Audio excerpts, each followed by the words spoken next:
Hello, Audrey Seymour, and welcome to Ordinary Visionaries. So glad to have you here. Glad to be here. Thank you.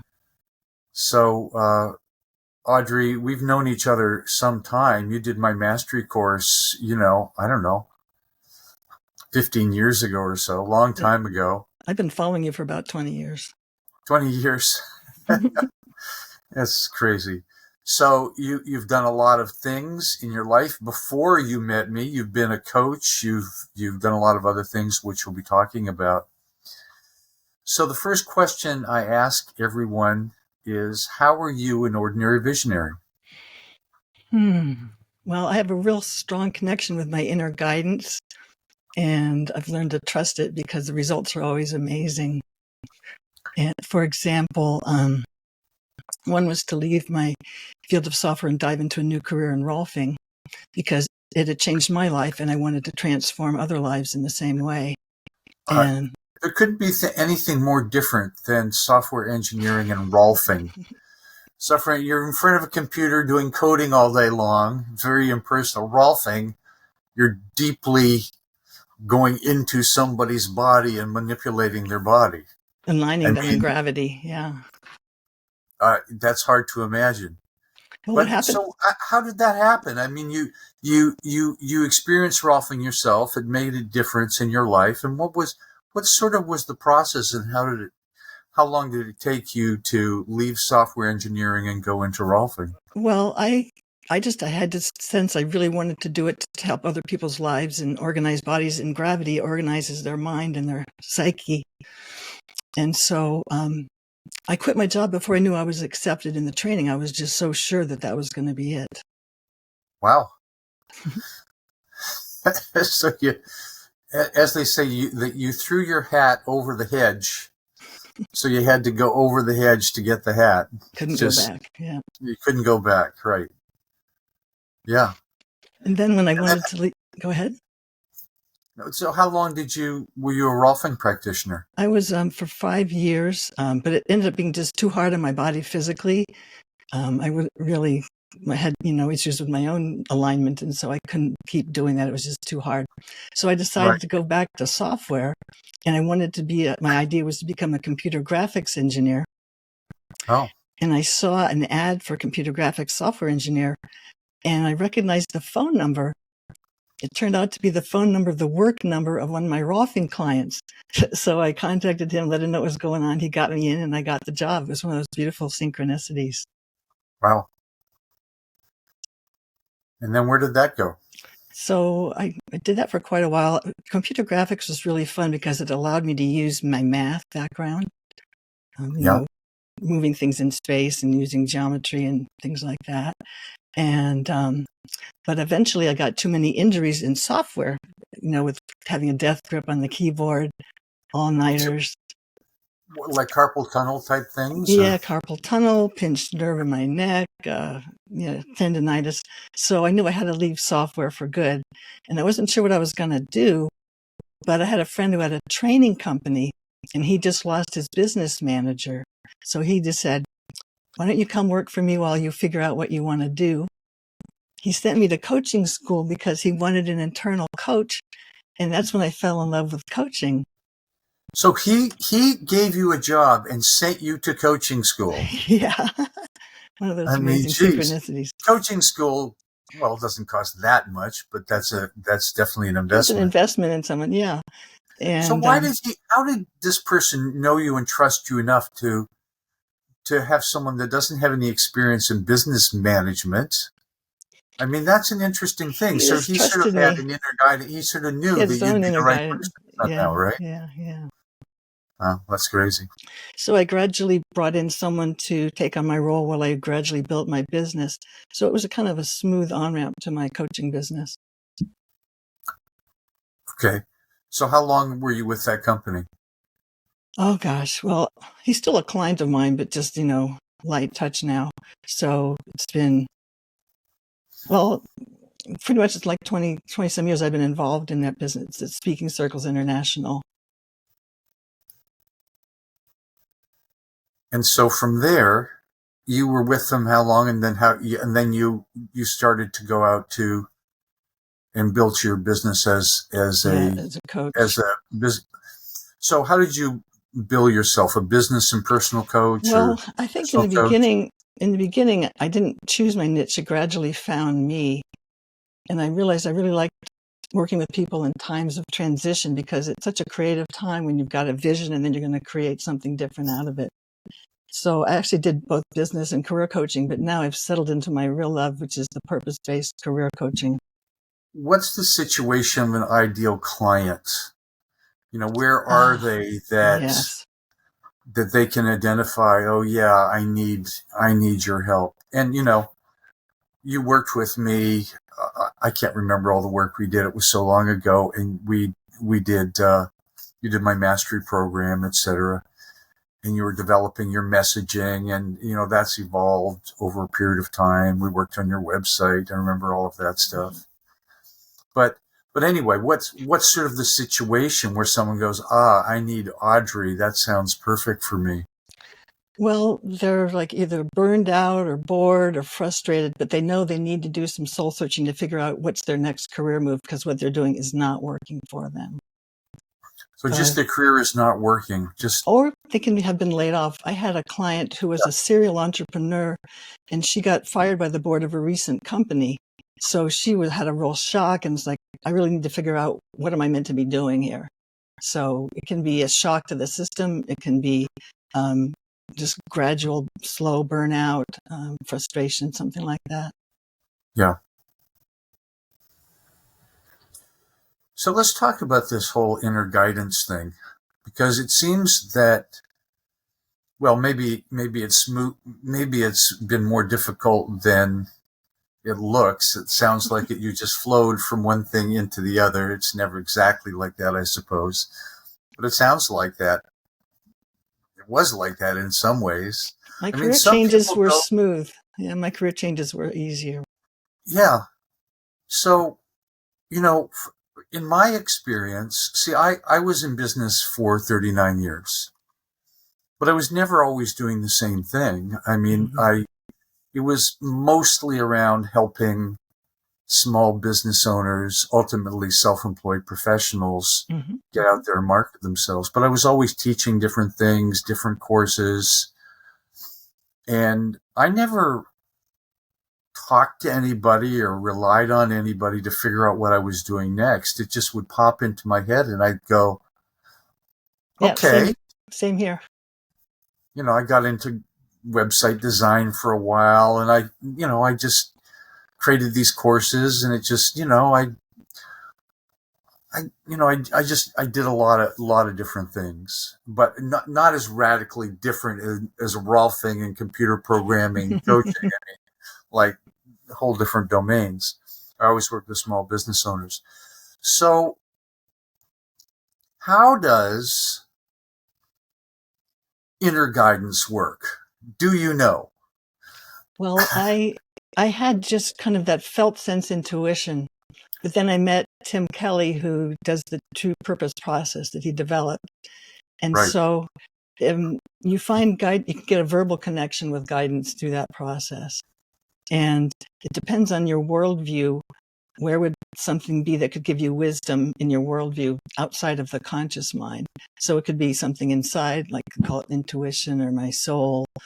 It could be something that would be outside, like the universe or God for some people. Or it could be something like personal to people, but outside, like the guardian angel, if that's in their worldview. And so we just have a way to move through the fears and doubts about connecting to something like that and connecting and asking questions about life purpose and life issues and anything like that. It's really magical. Yeah, well, let's deconstruct it a little bit. What's really going on there? Because I really find that interesting, and it taps into the whole topic of this ordinary visionary. We have visions, i.e., we have ideas, we have intuitions, we have desires, we have something that we want. In a previous interview, which hasn't been published, no, it was just published last week. This woman who was she did a meditation retreat, and during the meditation retreat, this whole idea of a book sort of downloaded into her. Yes, it can happen. And I've had that kind of thing. All of a sudden you think an idea and, the whole thing, all the plan, it's all there in like 2 minutes, and then she had an idea for a book, and then she almost left the retreat she wanted to do it. But she said, no, I'm going to trust myself that it will all come back to me after the retreat. And then she did. And she wrote the book and she published the book, and it changed the course of her life. And wow. And a lot of people go, God, I wish that would happen to me. Well, it can happen spontaneously, but what's beautiful about the true purpose work is that you can get it so that it's just an ongoing thing. So let's talk a little bit more about true purpose. I mean, I think this is an interesting topic. I mean, do we have a true purpose, or, I was born in this time with my background, with my education, with my interest, which I had no choice about. They just happened to me. Mm-hmm. Born in Canada, speak English, male, father in the Air Force. I mean, we have whatever background we have that's shaping us. Yes, exactly. In a different situation, I would be a completely different person, maybe. Who knows? Maybe essentially I would be the same. I don't know. Yeah. Well, there's nature and nurture. Yeah, it's all affecting us. Nature, nurture.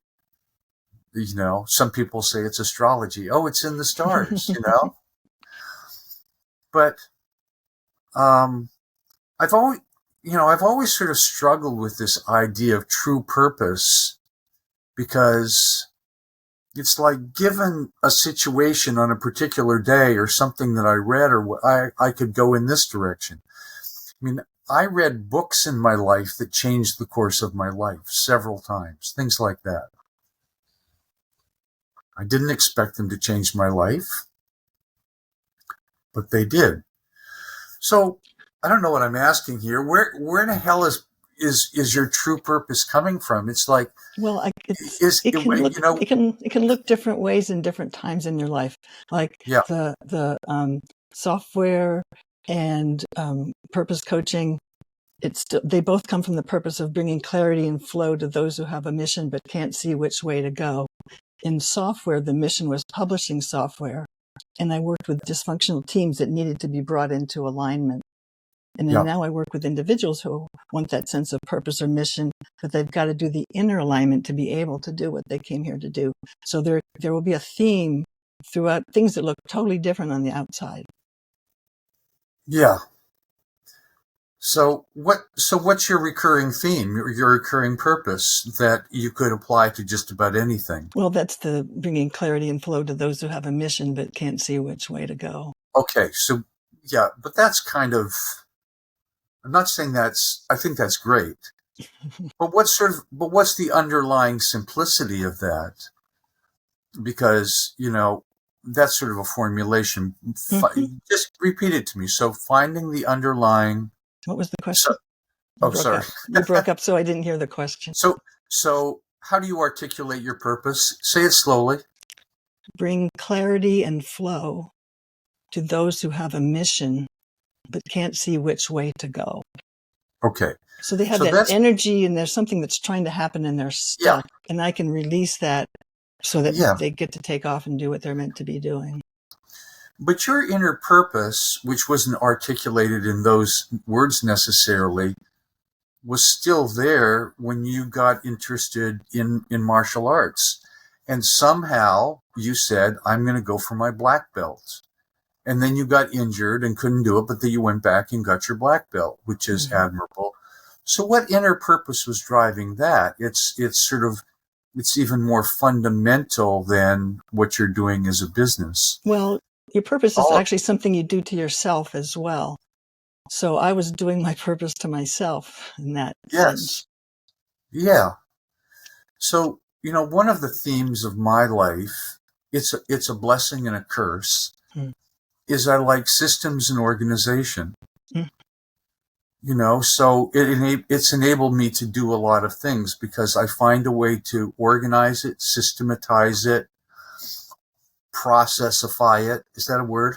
You can make it be one. Processify it, turn it into a process and make it work. So, everything I've done, I've, and that's enabled me to, that sort of shaped my inner guidance because I could always know, I can figure this out.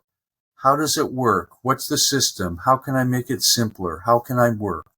So developing websites or figuring out programs or developing the ordinary visionaries. I mean, I had an idea and within a couple of weeks I had a complete plan, system, made it simple, put it all together. So there's something inner purpose in me Yeah. or not, I don't know, not just a purpose, but kind of a talent or ability or Yep. It's so like what you're good at, given and it comes naturally to you, and you do it in different forms throughout your life. But it's just you're built right, that way; it right. just comes naturally. And I would teach people that kind of stuff, teach people systems. I mean, make marketing into a system, make it a Yep. systematic thing. You have a number of elements, learn the elements, put them in order. And for me, that's as easy as making breakfast for me. Yep. I have a system for making breakfast as well. I have the same breakfast every day. So you're a systems guy. I'm a systems guy, right? So, although I was never really good at math, so the thought of programming sort of, but I did learn HTML from a book. No one taught me. I just learned from a book. In a week, I had a website. So Yep, that's great. But that wasn't what I wanted to do forever. So you're. So in the way that my drive is to be organized and systematic and make things work, what's your kind of drive? What's that underlying thing? It's like I see something that needs to happen, but it's stuck and it needs to have the obstacles removed. Like even when I was a child in my family, my mission was to help get dinner on the table because my mother was sick all the time. And so I would organize my brothers to get dinner on the table. When I was at Caltech, living in a communal house, I was like the house mom. I organized the bills and decided who had to pay what. So there's a way of just getting alignment so what needs to happen can happen. Yeah, well, it's not too dissimilar to mine. I mean, it's you see the obstacles, but you find a way to organize around the obstacles so you have a flow and just get that and just clarity and make flow. something work. Or even with Rolfing, it was aligning people's bodies in gravity so there's a theme of alignment that seems to show up. Yeah, so the underlying purpose is always to bring things together, some symmetry, a direction that works. So you apply that to people's career and what do you really want to be doing that you love and so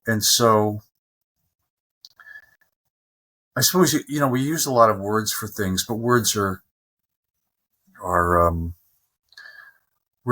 complex because you can use inner guidance or which is valid obviously, but some people think of inner guidance as channeling the spirits or something like that or whatever in their worldview works for them. But we all have access to wisdom, but our subconscious shows it up in different ways to different people, but it's really all the same. It's just however our subconscious shows it up to us. Have you used ChatGTP at all? I have. I mean, I find that's interesting in that I will come up with a really good question and a complex question, and it writes something almost as I would write it. So that's a good match for you. Because obviously ChatGTP is very organized. It's a system. It's got a million rules. It's a big brain, essentially. Yeah. That brings all this stuff together. So I just love that because it's like, it makes it faster for me to think and create plans. How would I do that? created a whole plan for ordinary visionaries in 5 minutes. And then I That's thought about it fabulous. and Yeah. turned it into my own plan and stuff like that. But this, I, I think this is so important to understand and to tap into, because if we trust ourselves, it's like I always trust myself to figure it out. I don't worry too much about the future. Every once in a while, some niggling things, but it's like, I'm going to figure it out. It's like I'll be presented with it and I will, but and I think you can relate to this, it's not effortful. There's a flow to it.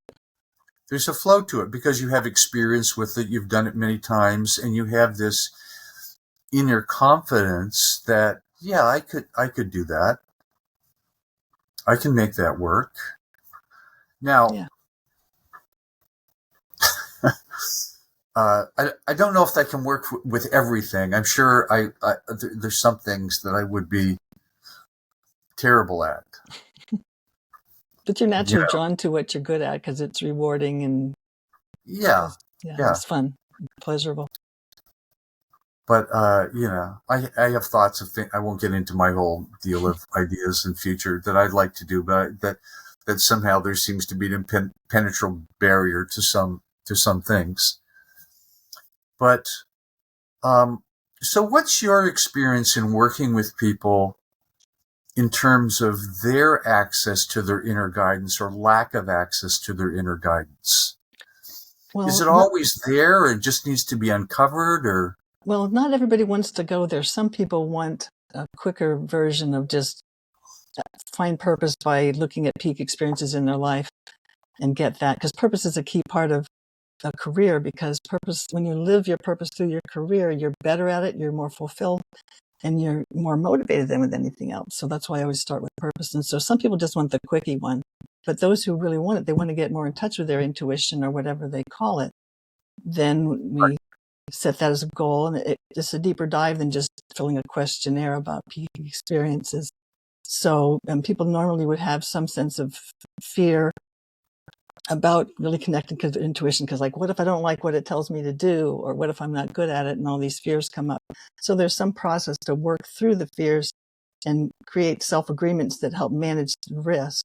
And then once that's through, then they'll get to that sense of, yeah, I think I'm ready to connect and hear my purpose and other wisdom that I need to hear. And so then depending on what style is their style, do they want to meditate? Do they want to do active imagination journaling? Do they want to use their dreams? Do they just want to have a conversation in their mind?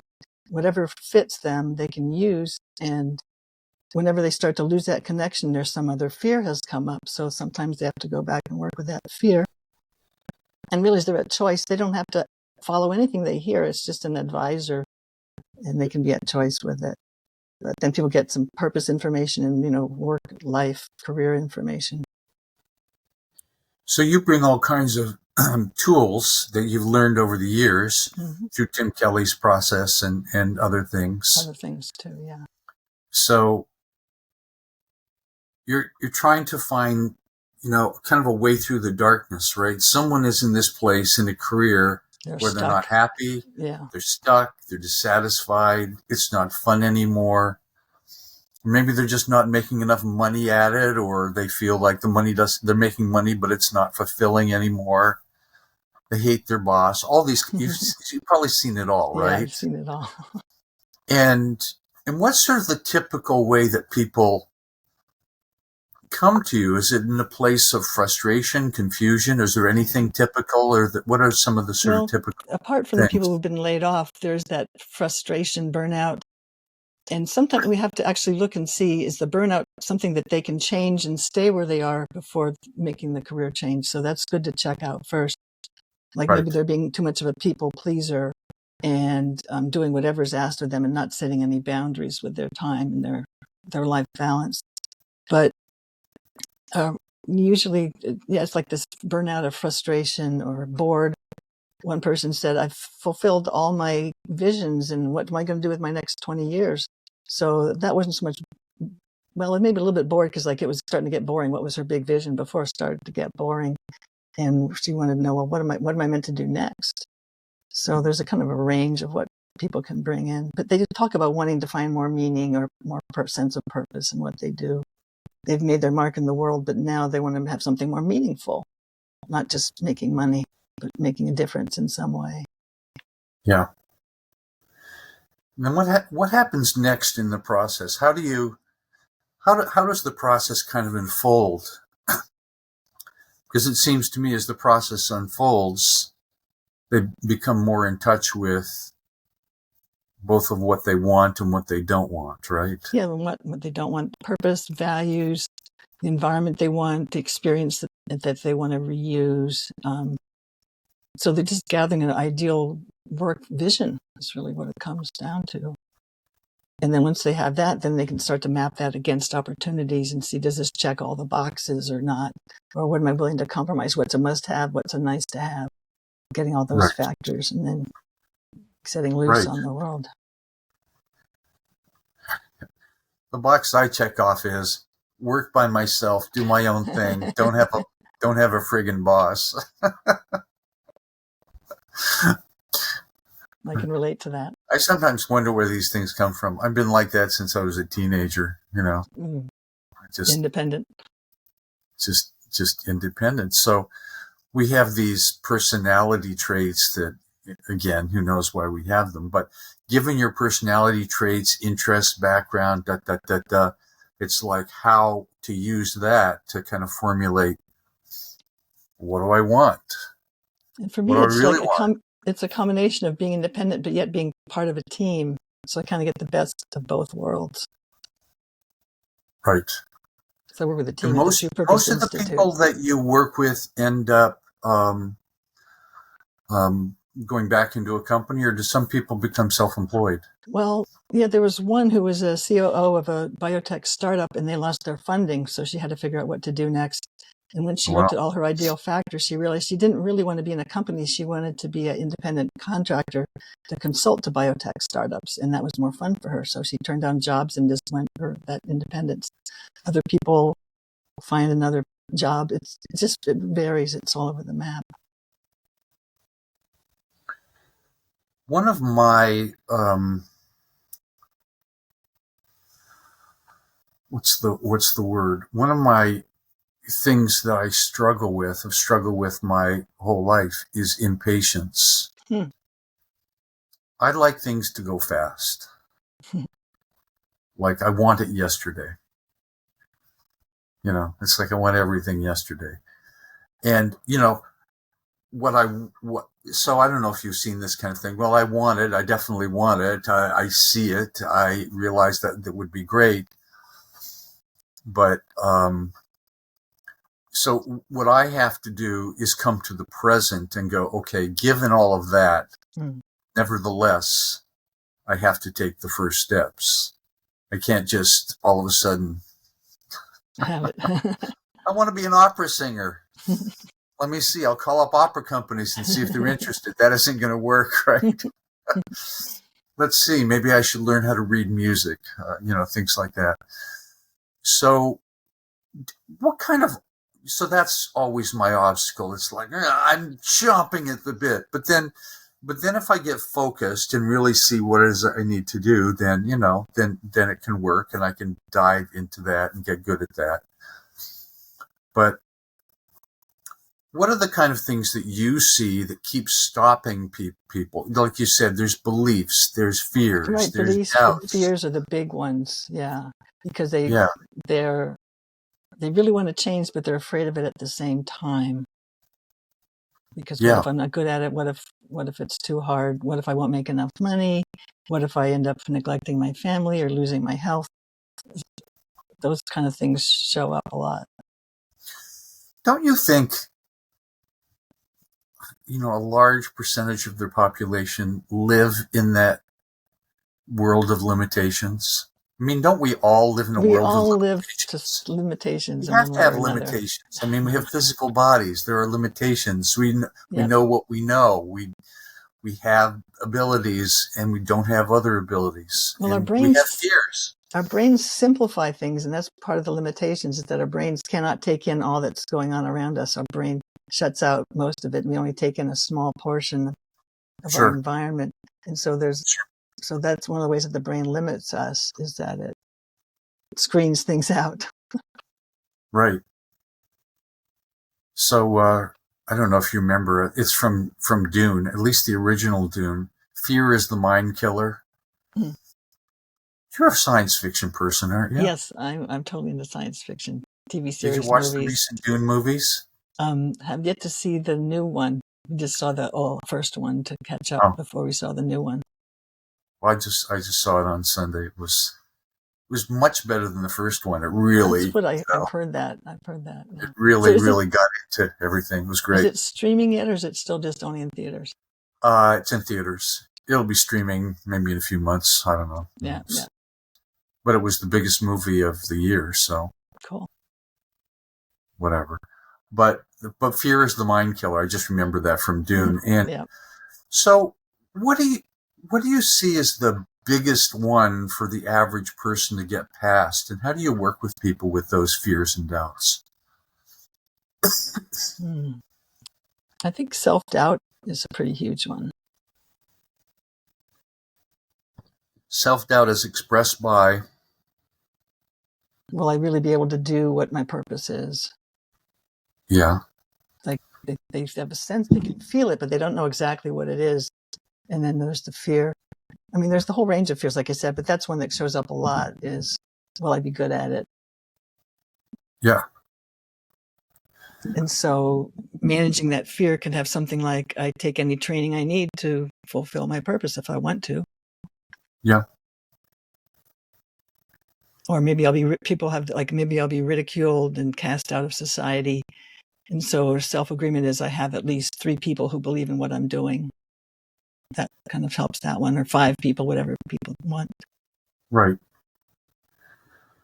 Yeah, it's so easy to validate our fears, and yet it's not a big stretch to validate our abilities, success, support system. I've done this before. Sometimes people need reminders, so I make them make a page of all the things that they're good at. Now, whenever you start to doubt yourself, go back and look at this page. Right. Do you sometimes see people whose aspiration in some way really exceeds their ability and they're kind of deluded? And before answering that, the other, it's sort of connected with, I sometimes see people who have, I'm thinking of one person in particular who I know, who is really a brilliant person and has come up with so many ideas, and yet he never has found a way to be successful at it. And well, that could be so many different things that cause that. It's hard to say. Everybody's different.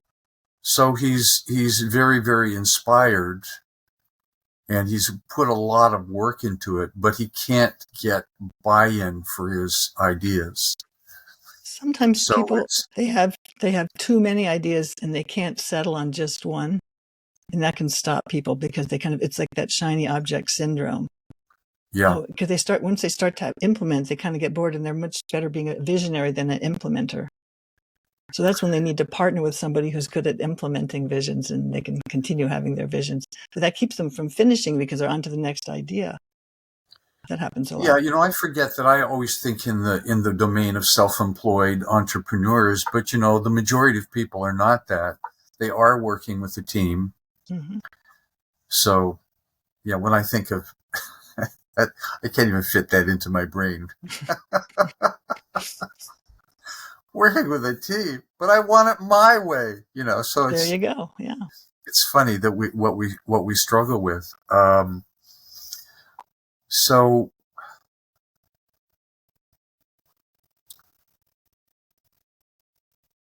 do you feel that people kind of play small in their lives in a lot of ways? Some people do, but not everybody.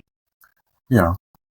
But some people play small because of fears. Some people play so big we can't even conceive it. We see Elon Musk or various politicians and various business leaders. like a Steve Jobs or Yep, yep. Bill Gates or, all these people. And there's a zillion of those people, the entrepreneurs. And playing small is really a judgment call. Like, who's to say that they're smaller than they should be? That would mean we assume we know what they should be doing. Maybe they're doing their purpose. Some people's purpose might just be to create a beautiful family and raise kids to be amazing. Don't know. Yeah. I think of my mom. She never had any career aspirations. Born in the 50s. Mm. Father was a career Air Force officer. That's a whole world. Being an Air Force wife, you move to different bases That's every true. few years. You can't have your own life. You're really tied to what the husband does. Yeah. Yeah, but grew a family with 5 kids. And 4 siblings. What? You had 4 siblings. What's the word? Siblings. Siblings. 4 brothers and sisters. Yeah, I had 4 sisters. I had 4 brothers, so we're just Oh, really? of each other. Yeah. That's interesting. Yeah. Well, and your sibling order and the number of siblings, or if you're a single child, or if you're, my dad was one of 11 kids. He was my gosh. I think he was the youngest of 11 kids. That must be a little hard to compete and get attention when you're the youngest of 11. Well, yeah, he didn't talk a lot about his childhood, but he ended up being an Air Force officer and flying in World War II, and flying jets and stuff like that. Really a smart person, but anyway. But, I'm just thinking all of the things that shape us. And why is it we end up doing the things we do? Why did I end up being the self-employed guru for 25 years? Who knows? Yeah, some people say it's all just random, and other people say it's all part of a plan. It's just whatever your system is. Well, I think it's really complex is what it is. It's really beautifully complex. Yes. Yeah, like for instance, we bought this house in Boulder Creek. I don't think I've told this on the video. We bought this house in Boulder Creek, and I said to the real estate agent, I want a place with a deck. That was the only clue I gave. So the very first place she showed us was a place with a deck. It was a picture from the back, and we have these amazing hand-carved decks, 2 layers, and I went and saw the decks and looking over a friggin' river. Anyway, we bought the house. And then I realized sometime later that I essentially had bought my grandfather's house. Huh. It wasn't it was like my grandfather's. Right. It was covered with wood shingles, exactly like my grandfather's house. And how many houses have wood shingles? Yeah. And it was in the woods, like my grandfather's house. And it was near a river, like my grandfather's house. It was actually closer to the river. We can see the river out our backyard. His was way down the hill. But it was like that. So the things that shape us, like our grandparents, where we visited in the summer, and it was a magical time, and it was the best place in the world, and just loved them. And so, I bought a place that sort of fit that fairy tale imagery, Yeah, you found it. That's lucky you found it. Not everybody can do that. And you couldn't pry me away from this place with 10 crowbars. I mean, so, and it's great for and my dad and my grandfather was self-employed,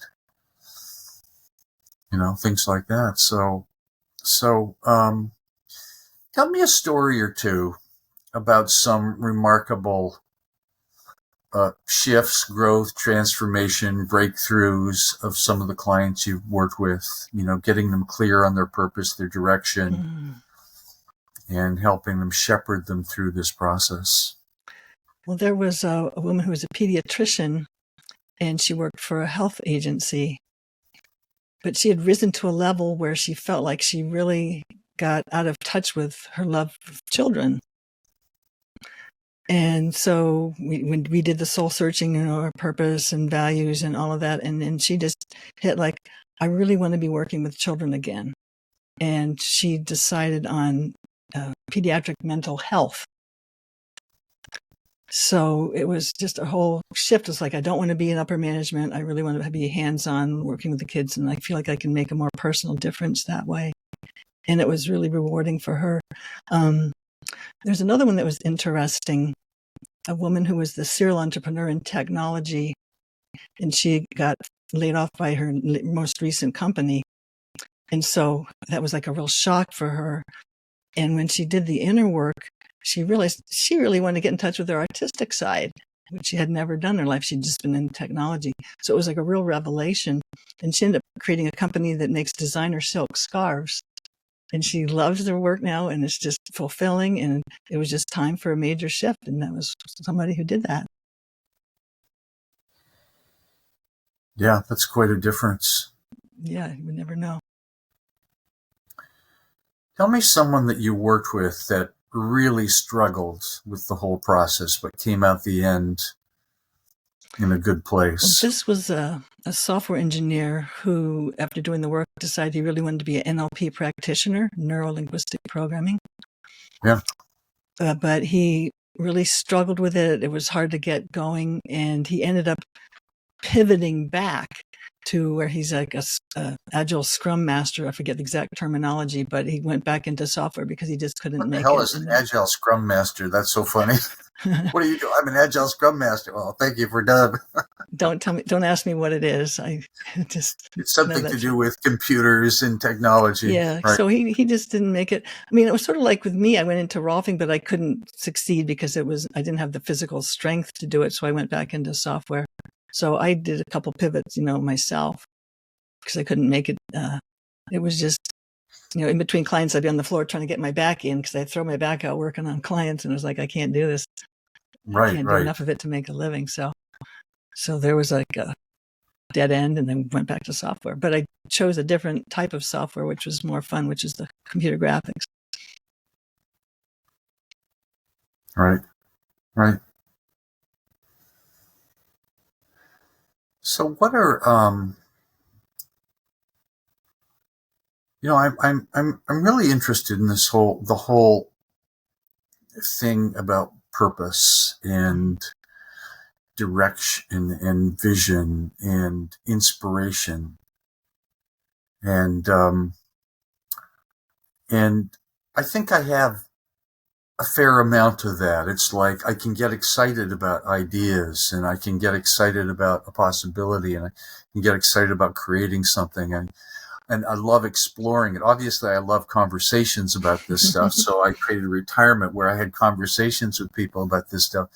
And I'm discovering I'm interested in so many freaking things that I didn't even realize I was interested in. So many things, that are just fascinating to me.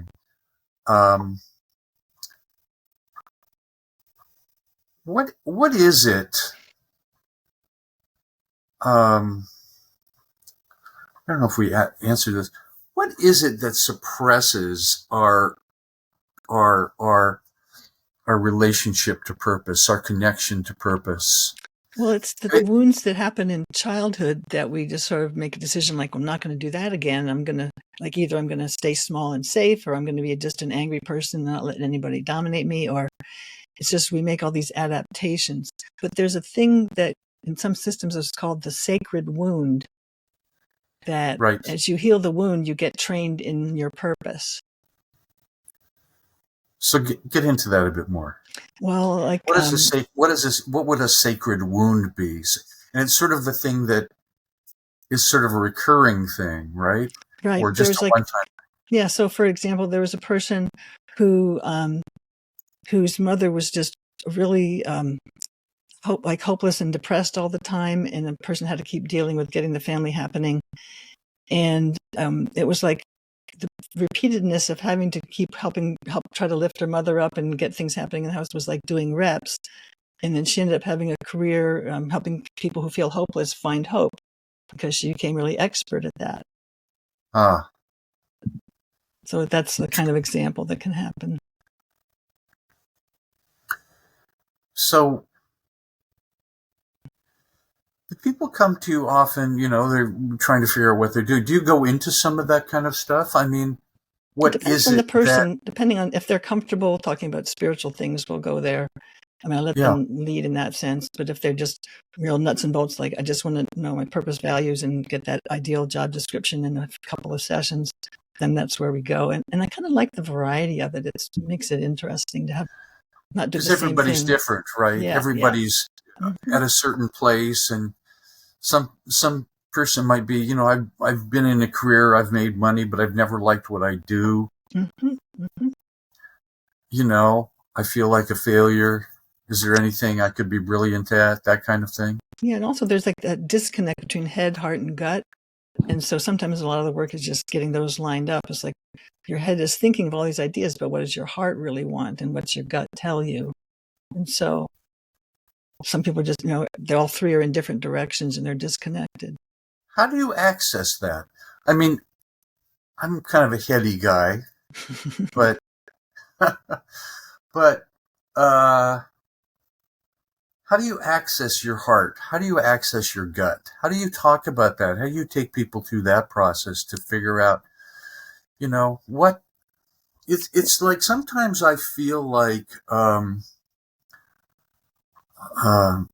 you read something, you watch a movie about something, you see something, and you're so inspired by something, and you want to move in that direction, but it's like there's a big wall there. It's like, okay, it'll be something I know about but never do, kind of thing.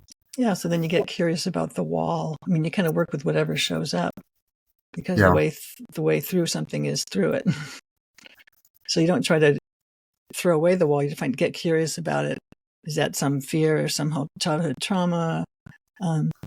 And people just say, "What's your heart want?" And if they can't get in touch with it, just say, "Well, what's it feel like in that area?" And do some kinesthetic work, like, is there a color, a temperature, a texture?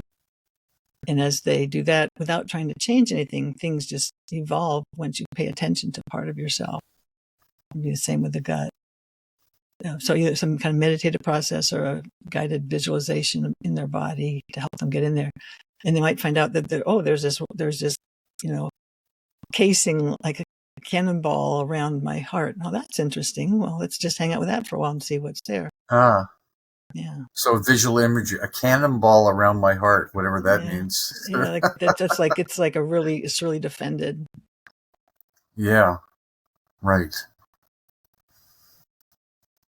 Or it may feel soft and squishy and vulnerable and too tender to do certain things. Yeah. I am undergoing prostate cancer therapy. Oh, sorry. And I just went through all the radiation treatment. It's treatable. I'm going to be fine. Yeah. But they've given me hormone injections to reduce my testosterone.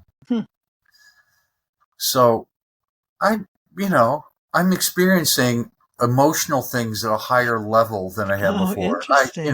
Movies make me not just cry a little bit, but weep, Wow. How is that for you? It's fantastic.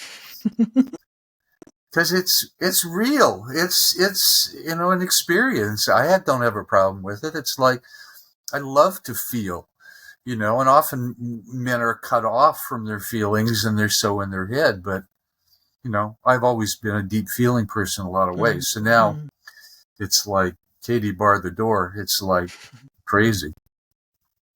Yeah, I saw a movie called The Miracle something. Crap. So such a beautiful movie. Don't get me to talk about it. I'll start to cry. Anyway, so the Miracle Trip or the Miracle Journey or something like that, about this group of people in England and old friends coming together and healing old wounds. It's great. But we forget that we're multi-dimensional beings. It's true. And that, having an emotional understanding of something is so important, yet we're often cut off from it. And so we're cut off from our passion. I see a lot of people that are not very passionate about anything. They're kind of resigned about stuff. Yeah, that can happen. Resignation. It's like, oh, this is how my crappy life turned out. I know a number of people who are homeless. That's right. You talked about it in your newsletter. Yeah, and they're kind of in a spiral of they're not necessarily depressed. They're just resigned to, well, this is my life. I don't have anything. Mm-hmm. I'll somehow get by. You know, it's hard for us to imagine, perhaps. What interests me, though, more than that, are people that are both inspired and really, really smart. Mm. You know, smarter than I'll ever friggin' be. You know, we all think we're smart, but then we see somebody like an Elon Musk who's, as he's talking to you, he's doing differential equations in a corner of his mind. You know, people that have big brains like that. Have you worked with some people that, you know, really unleashed their inner genius in working with you, that discovered a whole new possibility for themselves? Well, I've worked with people that, I mean, I get a lot of technical people because of my background in technology, and so people that are geniuses to start with, but it's more they're getting in touch with their heart rather than getting in touch with their genius, because their genius is operating in their current job, but their heart's not in it in the same way anymore. And how does that translate into their new career direction? Well, like the woman who went from technology into designer silk scarves, it can make a real big difference. That was one of the more dramatic ones. But, but it's like getting in touch with all of themselves, because to be really fulfilled, you need to involve all of you, not just your mind. Yeah.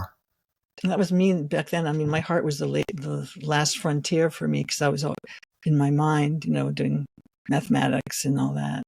Software. You know, I've often said to people, I wish I didn't have a body.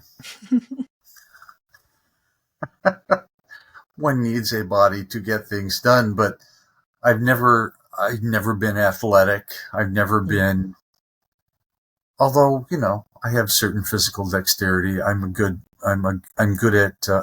handyman. I can fix things. That's good.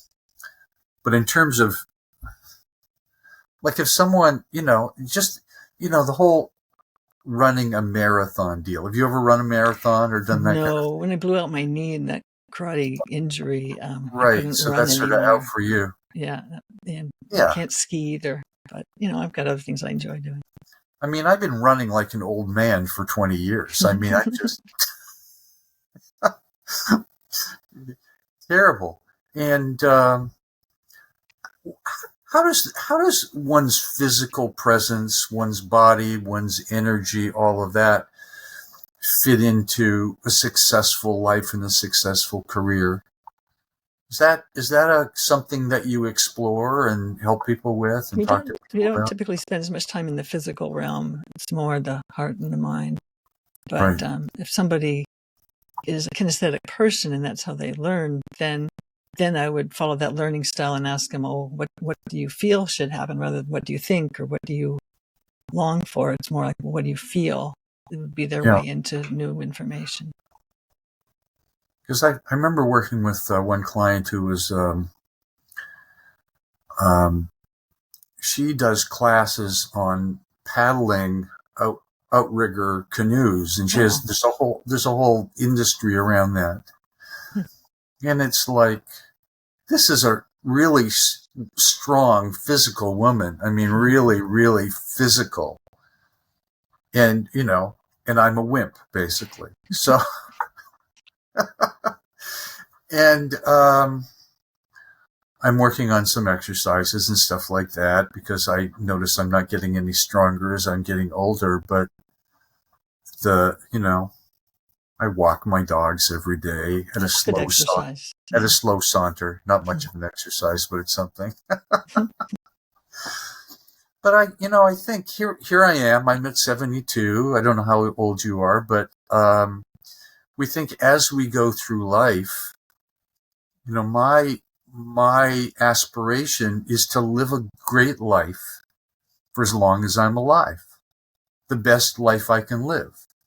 Enjoying life, making a contribution, having fun, laughing a lot, feeling deeply, you know, making a difference.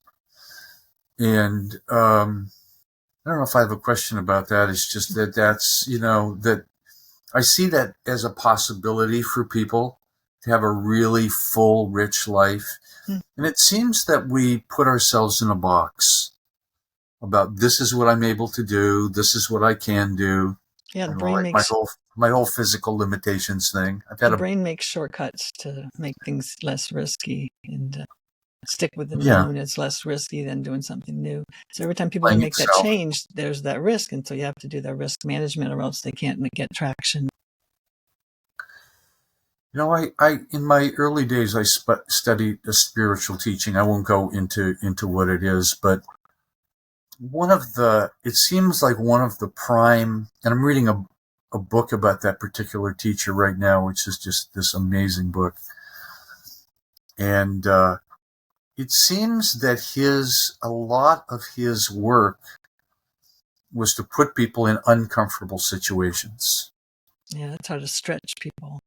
But you got to be careful, because you could put somebody in such an uncomfortable situation that they'd have a nervous breakdown or something like that. Right. There's the right amount of stretch that's but doable. It's uncomfortable, dealing but with doable. embarrassment, dealing with things that just aren't in your bailiwick, dealing with difficult people, which is obviously the biggest thing that most of us have to deal with, dealing with people in general, getting along with people, cooperating with people. Because we're tribal creatures, so we have that sense of needing to be accepted by a tribe. Yeah. So, but the human being does not naturally go towards that which will make me uncomfortable. But when you do things that make you uncomfortable, you grow often exponentially, because learning HTML, which is not the hardest programming language, but I'd never done any programming. I remember sitting in bed one day and I was reading how to create tables in HTML. And now you don't have to do that. It's all done in the background, whatever. It's a lot easier. And I could literally feel my brain growing. Cool. Do you know what I mean? Have you ever done that? It's sort of like, I have to just try to figure this out. And it just, and the next day I was able to create tables. It was like, I finally figured it out. I don't know if that's something that you do, try to get people into an uncomfortable state, but it seems that, when we build muscles, what do? We put them under stress. Exactly. That's doing the reps. You can't build muscles without stress, although they try to Yep. sell you machines. Put this thing in your tummy, plug it in, and you'll have abs. Yeah. They lie. It doesn't work. Of course they lie. You know that. So, or no pain, no gain to some degree. If, anything worth getting is worth working hard for, blah, blah, blah. There's a million sayings about that. And we build resilience. Or we don't. So tell me about your experience of working with people and this whole issue of resilience, which is going through hard stuff and getting to the other side of it. Resilience is a flexibility. And so if people are stuck, they got this big obstacle or like a wall in front of them, and working with it, like people have a certain sensitivity, like that sacred wound. So you can't have it completely erased, but you can turn a wall into a cobweb that can be moved aside. And so then that flexibility comes back, because we're naturally flexible. That was one thing that was fun about Rolfing, was making people more flexible and balanced in their bodies. And then their psyche got balanced. It was like, that's where I really realized that mind-body connection was literally true. That like I had the classic, I got Rolfed and then I divorced my husband. It was like, I realized that my body was no longer a prison, and that marriage felt like a prison now that my body was free. And so, once you can remove the obstacles, then that flexibility, resilience, more aliveness shows up, more flow.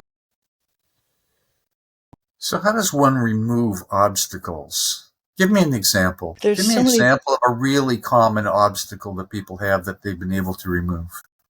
Let me see. What would be a good one? Well, I think I've talked about like certain fears that are kind of common ones, like what if I'm not good enough at it? I'm meant to do it. Like there's that, you can see the funny balance of, it's like it's my purpose, but I might not be good at it. So but that doesn't compute, because if you're built to do it, you're going to be good at it. But people have those doubts and fears, and or what if I don't like the wisdom that I'm hearing? Well, don't do it then. So I'm trying to think if those are, I kind of talked about those common ones already a little bit. Let me see, there's another one. Well, I mentioned this before, but it's a common one. I might be rejected by society or abandon my family. So if they've worried about abandoning their family, well, then make a commitment. I spend regular weekly time with my family. So then that's part of the process of the true purpose process. You just can make an agreement with yourself that erases the fear situation, and the worst case scenario won't happen. Are you familiar with the book Atomic Habits? No. It's one of the best-selling books in the world right now, I think. It's James Clear. So it's all about habits. He writes a newsletter about habits and developing habits. What's the name of the book again? I'll write it down. Atomic Habits. Really interesting book. It's kind of repetitive, but he takes it from every side, and then if you want to build a skill, ultimately you have to find a way to develop a habit around that skill. Makes sense. Yeah. So it's something that you're doing on a regular basis. Like I have a habit about taking vitamins every day. I have a habit of trying to eat the right food every day. I have a habit of walking the dogs. I have the habit, whatever. And so if I was to ask you, what do you feel that the key, a little tiny question like this, what are some of the most important habits that will help you have a career that's really fulfilling? Well, self-care is the first one, because if you're like, when people are burned out, one of the things we work on is self-care, life balance. So you've got to have time for yourself that's not filled with things that have to be done. Have some downtime. I'd recommend end of the day having some kind of just debrief the day, and anything that would keep you up at night, handle then in a kind of a meditative debriefing. Meditate in the morning to get a clear head. Exercise clears the head and the body. Because the real thing is trying to get to your clarity. So you got to take care of the vehicle of the body to get clarity. Have clarity in your body. Drink enough water. All those. So taking care of yourself, be gentle with yourself. Yeah. Doing things that nurture your. Honor yourself. Especially if people are burned out, they've been working too hard and letting them have no boundaries. They got to learn how to set boundaries, take care of themselves, have that balance so they can think clearly. Because some people, they can't even figure out what they want because they're so burned out, and they may quit their job before they get the next one just so they can have that time for getting clarity. And then working with the doubts and fears that are in the way, like I've been talking about. So it's like self-care, navigating the doubts and fears and limiting beliefs, and then getting to a place where you can inquire and get access to that inner wisdom that is ultimately available to everybody if you can clear the space to get to it. What percentage of people do you think are good at that? Oh, I wouldn't even speculate. It's a minority for sure. Well, I think it's a good point to sort of wrap it up. It's about clarity about what we want, where we want to go. It's about achievement to a great degree, but it's also about fulfillment. But the thing that can create the space for that to happen is self-care. Yeah, it really is. It's like, I did a lot of inquiry on various things in ChatGPT, and of all kinds of things. And one thing it came back to all the time: don't forget to take it easy with yourself. Don't be too hard on yourself. Give yourself rewards. I mean, they programmed that thing brilliantly. I mean, it's not like drive to get this done. Realize things take time, etc. pace yourself, all of those kind of things that you're talking about. Now that I'm retired, I have more time off. I'm kind of working hard at this thing, but, just letting myself spend an afternoon, I don't know, read something, watching I watch just these wacky YouTube videos with scientists that talk about stuff I don't understand. But somehow it's just sort of, I'm not trying to learn it so I can apply it. I'm just sort of like bathing in somebody's knowledge and expertise and brilliance. And that's very kind of renewing and inspiring in a way. Whatever it is, I listen to jazz day and night, things like that. What's your self-care routine? I'm sure you have one. You better. Yes. I have an evening routine and a morning routine. In the morning, I get up and I work out. I have to work my joints because of the injuries I had, so I just maintain them and do physical therapy and meditate. And in the evening, I have meditation and reading. So I have the day debrief and then meditate and then reading to kind of take my mind, because my mind can be overactive, so I have to kind of quiet it down in the evening. Right. So, Audrey Seymour, any final thing you'd like to say about this whole issue of following your inner guidance to have the life that you want? Well, I actually have a purpose alignment quiz on the homepage of my website. That's okay. We'll point people to that. Okay, clearchangegroup.com. And well, I think it's just it's possible to get in touch with inner alignment and inner guidance. So just, people can read books like the True Purpose book itself. You can read that and try to do it yourself. You don't have to hire a coach, but it's something that's available to everyone. You know what I like about you and your approach, Audrey? You're very soft about it. You're not hard driving, and then it's sort of like, hey, it's possible. We look at these things, we explore these things, we uncover these things, we discover. And I like that, this which is something I'm better able to do, to just be with what is. Trying to make it happen, and then things just come to me, when you're just sort of open to life, ideas just come to you, and then you play with them, as opposed to, I've got to have the idea, I've got to do this, I've got to be successful. Well, I'm a recovering pusher. I had a very strong pusher, meaning recovering deadlines. Pusher, yeah. Deadlines for software were very intense.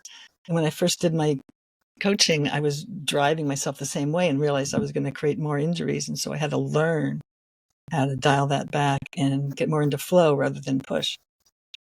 Yeah. Great. Thank you so much for talking to me today about this really, really important topic. And thank you for the invitation. It's been a pleasure.